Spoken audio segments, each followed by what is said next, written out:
नमस्कार, ये आकाशवाणी शिमला है। अब आप प्रभा शर्मा से प्रादेशिक समाचार सुनिए। आज के मुख्य समाचार। भाजपा की राष्ट्रीय कार्यकारिणी की 2 दिवसीय बैठक हैदराबाद में शुरू। प्रधानमंत्री नरेंद्र मोदी सहित अन्य भाजपा नेता ले रहे हैं भाग।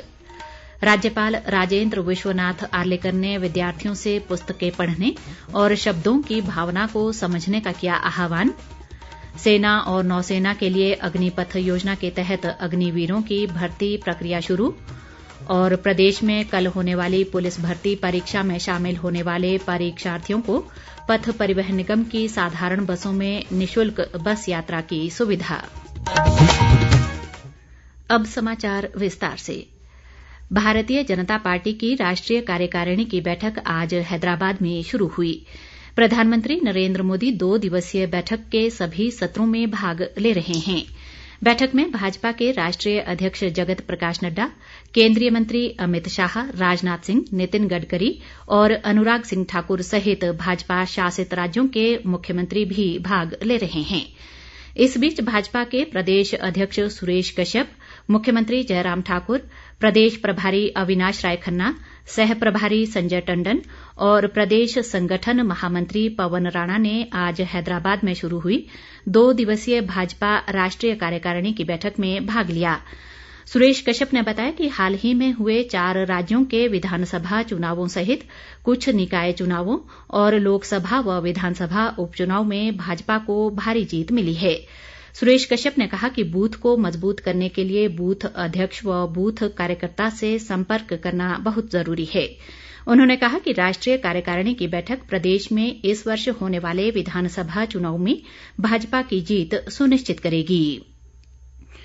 राज्यपाल राजेंद्र विश्वनाथ आर्लेकर ने विद्यार्थियों से पुस्तकें पढ़ने और शब्दों की भावना को समझने का आह्वान किया है।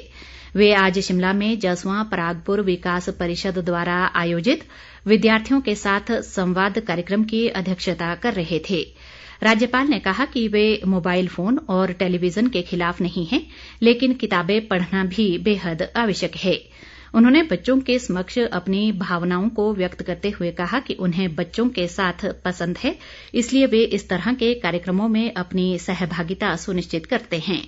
परिषद के प्रयासों की सराहना करते हुए राज्यपाल ने कहा कि वे हर पंचायत में एक पुस्तकालय शुरू करने के प्रयास करें, ताकि ग्रामीण क्षेत्रों के विद्यार्थियों को घर द्वार पर ये सुविधा उपलब्ध हो सके।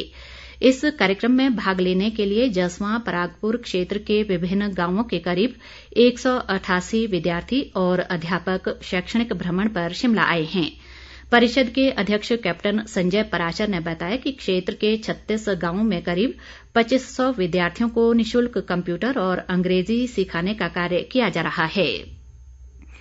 जल शक्ति मंत्री महेंद्र सिंह ठाकुर ने कहा है कि राज्य सरकार ने जन कल्याण को सर्वोच्च प्राथमिकता देते हुए कई महत्वाकांक्षी योजनाएं शुरू की हैं, जिनका समाज के हर वर्ग को लाभ मिल रहा है।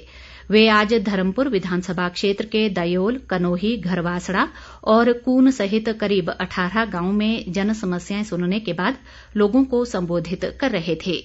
महेंद्र सिंह ठाकुर ने कहा कि मुख्यमंत्री जयराम ठाकुर के कुशल नेतृत्व में कोरोना महामारी जैसे कठिन दौर में भी प्रदेश में विकास की गति को रुकने नहीं दिया गया।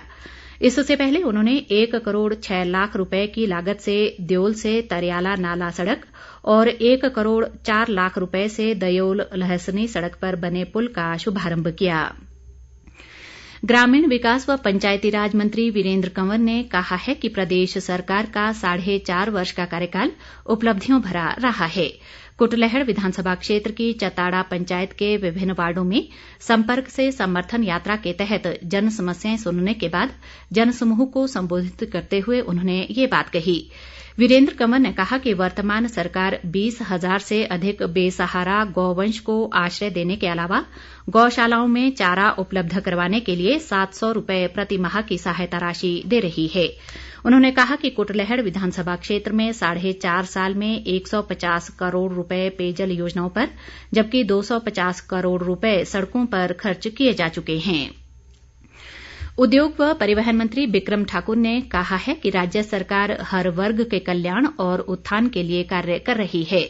जसवां परागपुर विधानसभा क्षेत्र की गंगोट पंचायत में विभिन्न नुक्कड़ सभाओं के माध्यम से संवाद करते हुए उन्होंने ये बात कही।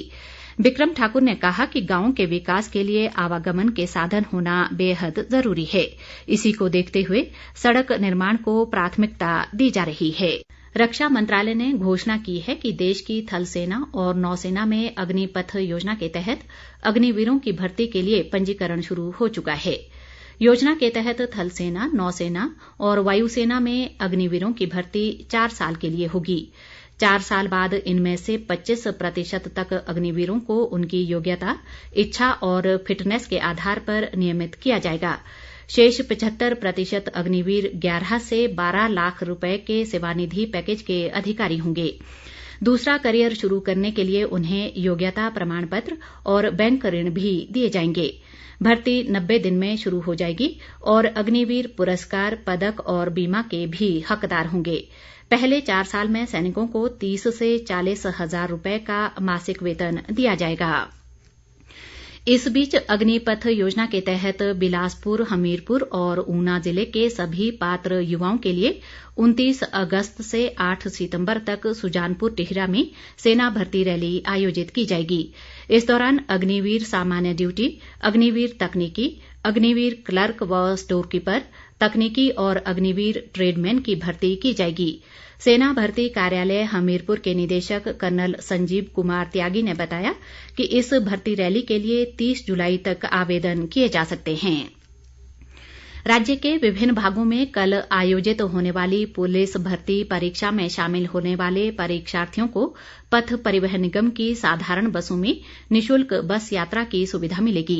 एक सरकारी प्रवक्ता ने शिमला में बताया कि परीक्षार्थी आज व कल 3 जुलाई को परीक्षा स्थल पर पहुंचने और वापसी के दौरान प्रवेश पत्र दिखाकर इस सुविधा का लाभ ले सकते हैं। उल्लेखनीय है कि मुख्यमंत्री जयराम ठाकुर ने हाल ही में अभ्यर्थियों को सुविधा प्रदान करने के उद्देश्य से इस संबंध में घोषणा की थी।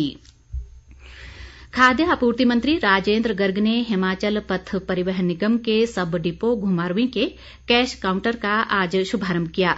कैश काउंटर की सुविधा उपलब्ध होने पर घुमारवीं सब डिपो के परिचालकों को रूट से वापस लौटने पर कैश जमा करवाने के लिए बिलासपुर नहीं जाना पड़ेगा। इस अवसर पर राजेंद्र गर्ग ने कैश काउंटर की सुविधा उपलब्ध करवाने के लिए मुख्यमंत्री जयराम ठाकुर का धन्यवाद किया। ऊर्जा मंत्री सुखराम चौधरी ने आज ठियोग के सरकारी स्कूल जुग्गर में आयोजित 4 दिवसीय खंड स्तरीय अंडर 14 खेलकूद प्रतियोगिता के समापन समारोह की अध्यक्षता की। इस अवसर पर उन्होंने कहा कि राज्य सरकार खेलों को बढ़ावा देने के लिए वचनबद्ध है और युवा वर्ग को खेल स्पर्धाओं में भाग लेना चाहिए। ऊर्जा मंत्री ने कहा कि प्रदेश में लो वोल्टेज की समस्या को खत्म करने के लिए 3700 करोड़ रुपए की राशि खर्च की जाएगी। इस दौरान उन्होंने प्रतियोगिता के विजेता प्रतिभागियों को सम्मानित भी किया।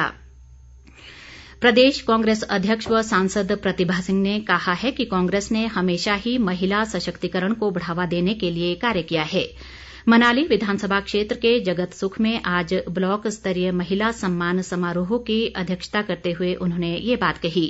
प्रतिभा सिंह ने कहा कि भाजपा सरकार ने प्रदेश की जनता व किसानों और बागवानों से किए गए किसी भी वायदे को पूरा नहीं किया है। उन्होंने कहा कि कांग्रेस अपने मैनिफेस्टो में कर्मचारियों की ओल्ड पेंशन को शामिल कर सत्ता में आते ही इसे लागू करेगी। अंत में मुख्य समाचार एक बार फिर। भाजपा की राष्ट्रीय कार्यकारिणी की 2 दिवसीय बैठक हैदराबाद में शुरू। प्रधानमंत्री नरेंद्र मोदी सहित अन्य भाजपा नेता ले रहे हैं भाग। राज्यपाल राजेंद्र विश्वनाथ आर्लेकर ने विद्यार्थियों से पुस्तकें पढ़ने और शब्दों की भावना को समझने का किया आह्वान। सेना और नौसेना के लिए अग्निपथ योजना के तहत अग्निवीरों की भर्ती प्रक्रिया शुरू। और प्रदेश में कल होने वाली पुलिस भर्ती परीक्षा में शामिल होने वाले परीक्षार्थियों को पथ परिवहन निगम की साधारण बसों में निशुल्क बस यात्रा की सुविधा। इसी के साथ ये समाचार बुलेटिन समाप्त हुआ। नमस्कार।